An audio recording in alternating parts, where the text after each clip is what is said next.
Once again, welcome to Market at the Shits. And I told you we're bringing you the best of the best. Today we just had a crazy performance and a wonderful performance from Brendan Praise. Oh my gosh, this guy has been followed on Instagram, Twitter, you name all the social media. And today he's doing it here at Market at the Shits. Brendan, what's up, man? I'm good, man. Such an honor to be here. I didn't know about this place because I'm a Joburg. Obviously, I'm mostly in Joburg, but Pretoria is a vibe. Yeah, ne? Crazy. Yeah, I know. With the performance that you just had right now, you just captured a lot of people. You could see the ambience before you even went on stage that you have a lot of following. So if you had to classify yourself, what kind of a musician are you? Oh, Ash, it's tricky because like I think these days, with social media and everything, there's like being a musician and there's being a brand. And I think for me, I've been blessed enough to be able to grow my brand so that people kind of have a bigger understanding of who I am as a person.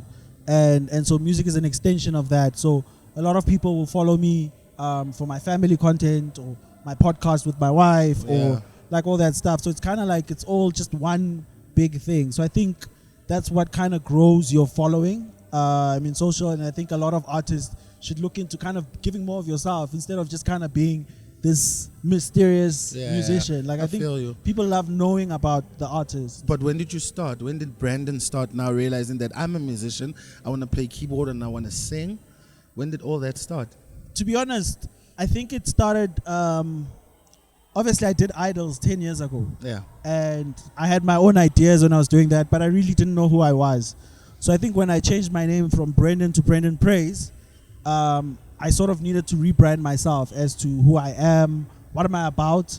And so I started focusing on everything that I did have, the tools that I have. I think a lot of times you look at stuff and you're like, I can't do this, I can't do that. But when you really look closely, there's things that you have. And for me, I had a little bit of a following from that the Idols days. Idols thing, yeah. So then I used that to build up like a following and people, and I used all my skills. Like I married at a young age, started talking about that. I had kids and started sharing my fatherhood journey, and so then I incorporated the music as well. So it's kind of like just rebranding and building from scratch. So would you say Idols created a platform for you to actually venture deeper into your musical journey with the experience, I think of course? it did. Yeah, I think for me, I mean, I grew up in a small town, so that was the only way I could have ever gotten to a platform where I could then work with, at the time, Black Motion, and that's kind of what put me into the scene when we did Joy Joy. So they wouldn't have discovered me if I didn't do the Idols thing. So it gave me visibility. Yeah. Unlike approaching them without having anything in your hand. Like I had done something, so I had something to show beforehand. So it made it easier. But what are the challenges? You know, I know we've been in a season whereby there was COVID and we had to chill, be in the house, use the creativity. What challenges would you say Brandon Praise has had just to say, okay, fine, you know what, I'm giving up on this music thing? I wouldn't say it's been challenges. Funny enough, I think COVID is really what sort of gave me a bit of a boost because I was already creating content digitally. Okay. So when COVID hit, for me, I already had the tools. I already have the equipment. I already have the cameras. I already do the stuff. It's already part of my life. So when a lot of musicians are sort of trying to transition to have an online presence, like I already had that. I was already doing covers on social media. I was doing stuff on TikTok. I was doing stuff on Instagram.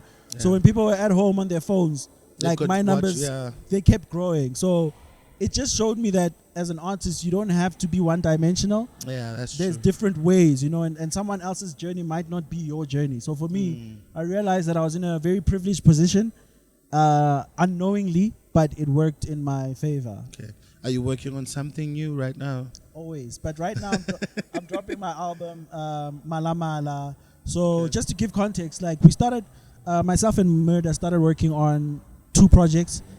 His album, Asante, from like September. Actually, we did his album in 1 month, and then we started working on my album immediately after. So we've really just been locked in. Myself, Murda, Mohau Keys, Tagzin, who am I forgetting? Mpo Wave. Mpo Wave is my boy. Who else is on the album? I don't want to. Atmos Black. So I worked a lot with a lot of young producers, mostly just producers, because this is, for me, okay, it's not my first album, but I feel like it's the first real album that I'm putting out where there's going to be an expression of yourself. I'm fully involved. I own it. I'm independent. I own the masters. that sort of thing. So it's really my first album, so I wanted to kind of make more about me, and I think the next project will have features. But do you have like a tour set up for the whole thing? How are you going to expand it? Let people hear it? Because I mean, you know, the challenges that we had and that we're still having is that people sometimes they subscribe to the music, but they never literally are at the show. Yeah. Because of the distance. Like I'm a boy, I was born in the Free State. But when you come from the Free State, you're in Pretoria, that's like you're in Cape Town. Yeah, for you sure. understand? Yeah, yeah. So do you have a map that is drawn to say, okay, fine, you're dropping the album on Thursday. So how do you plan to take the music now to the people? So for me, I think you gotta do it by phases. And the biggest thing about doing this album was there was a lot of demand online for it. So essentially, when I drop this album, or when I drop it now, I'm dropping it for the people. I'm dropping it for my fans, current fans that already know the Brendan Praise story, that already come to the shows. I'm making music for those people. And then I think that's when then you start to build from that. Yeah. Once you have, once you feed your core fan base. I always say, like, because a lot of artists will come up to me and be like, yo, bro, I need a feature. I just need a big break. And for me, it's like, if you have 3 friends and those friends aren't crazy about your stuff, you're not pushing it enough. Because you should That's treat true. those 3 people like 3 million people. Because that's the only way. So for me, that's how I'm approaching this. I already have a fan base. We just dropped 2 singles. I think we're doing something like 80,000 streams first week, which is dope. So there's already like a fan base. And so for me, it's starting with the people who have been there from day one, and then sort of growing that organically to other people. Because also slow growth is sustainable. Yeah. So on social media, where can people find out what's happening about the album? Social media, Brendan_Praise. There's details everywhere. Instagram. Just type Brendan Praise Twitter, on Google and just just get type everything. Brendan_Praise. You see all that stuff. I'm out there. I'm big on Instagram, Facebook, and TikTok. Not so much Twitter. I don't like Twitter. Okay. But I'm there, but like not really. Any specific reason for that?